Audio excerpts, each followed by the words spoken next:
and it's Chapter 8. All final year eves report to Chastity's office. I'm lying face down on the mattress when the intercom wakes me, my head smeared onto my arms, my mouth parched. I stretch, my mind gluey with sleep. Will all final year eves report to the office immediately, except for Isabel? Obviously. The twins' voices whisper in my head, and memories from last night smash into me. I crawl out of bed. Even in the low lighting, my mirrored cubicle is not kind to me today. I can see wrinkles in my kimono from every angle, a big lump of knotted hair bulging at the nape of my neck. I peer closer at the wall at the base of my bed, and I notice angry handprints on my cheek from where I fell asleep. Hurry up, Freya hisses at the doorway, immaculate in tapered trousers and an olive blue blouse with a pussy bow. Throwing an agonized glance at the mirror, I pull my matted hair into a bun and scurry to catch up with Daria. We march together through the cloisters, past the garden gate, to the back of the school, until we've gathered in front of the Chastity's quarters. A tall, gold-plated gate shields their privacy, the large black triangle of the Chastities sculpted in the metal. There are 5 different cameras pointed directly at us. This is the only area of the school that still has functioning cameras. They can't afford to replace the others. Megan forces her way to the front, slamming her hand on the gold-plated box attached to the gate, the same black triangle inscribed in that. A sorrowful note rings out and the gates part. Megan grabs my hand, her talons digging into my palms in warning. A surge of hatred pulses through my body, so strong my knees shake, and she lets go, smiling. She knows I'll do what she wants. We walk through the gates, into the long, murky passageway, stopping at an oak door with a brass peephole at eye level. What do we do now? Megan asks, jumping as the door swings open. Follow me, Chastity Ann says with a disapproving shake of her head, leading us through their quarters. The diamond tiles give way to black marbled floor.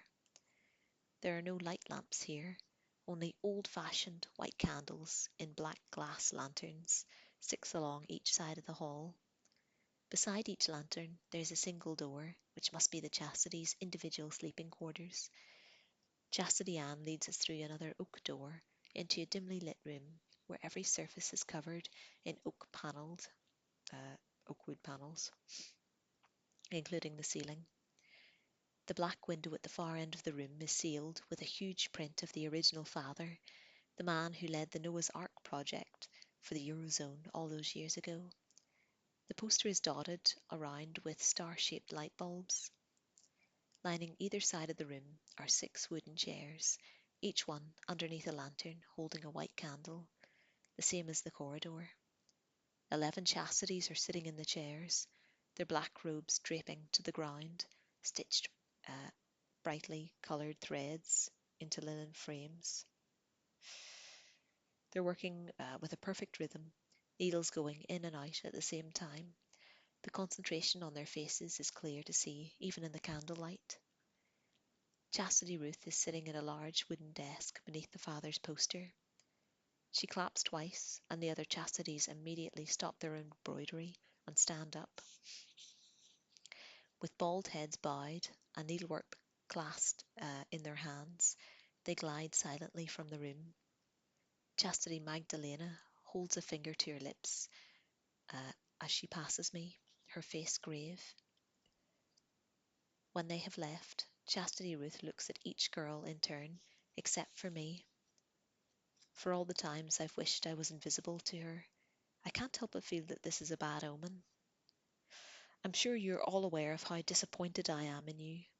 Yes, Chastity Ruth, we reply, heads hanging.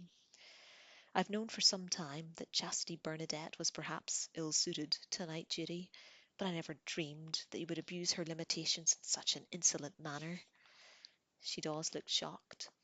The Chastities never expect us to disobey them, to have the audacity to break the rules carved into us since design. She shakes her head before adding, Chastity Bernadette will also be punished, of course. I felt a pang of guilt as I thought of poor old Chastity Bernadette getting in trouble because of us. Isolation is enforced to ensure that any incidents of female hysteria which organised recreation has failed to drain from you do not occur. This is for your own safety. Yes, Chastity Ruth. I thought long and hard about a suitable chastisement for you, and I'm considering banning you from makeup for a week. Daria catches her breath, blood draining from her face. But I decided that would only be detrimental to the reputation of the school.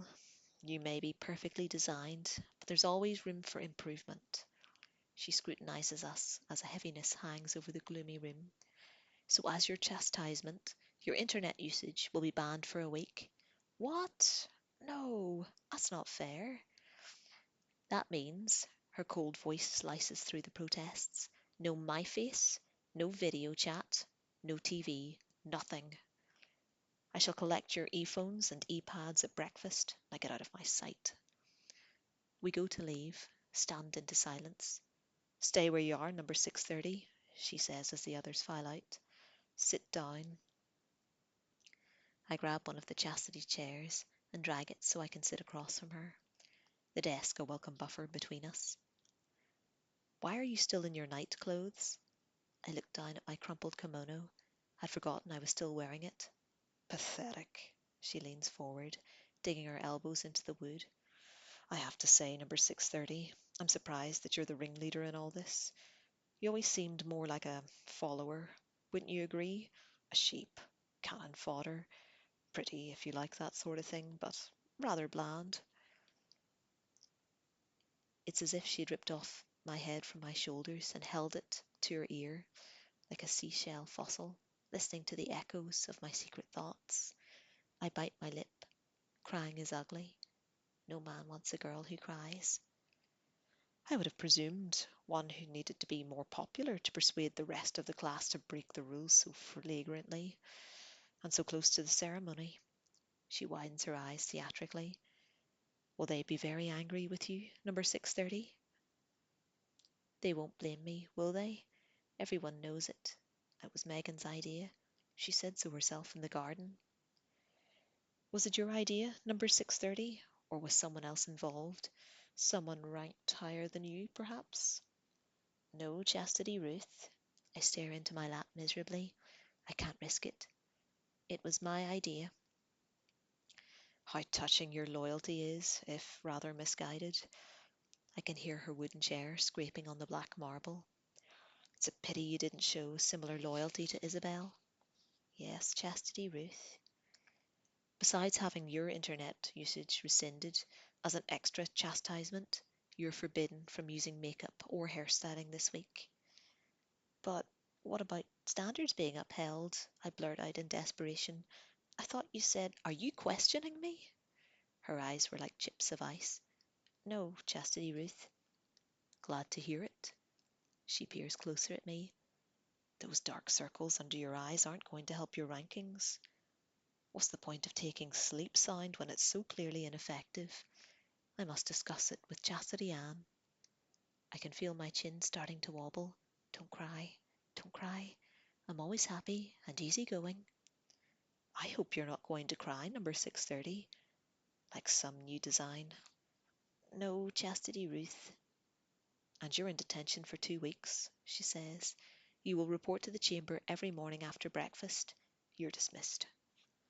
I leave quickly before she can find any more chastisements for me, running away with the world blurring with my fear. And that's the end of that chapter. Thank you for listening.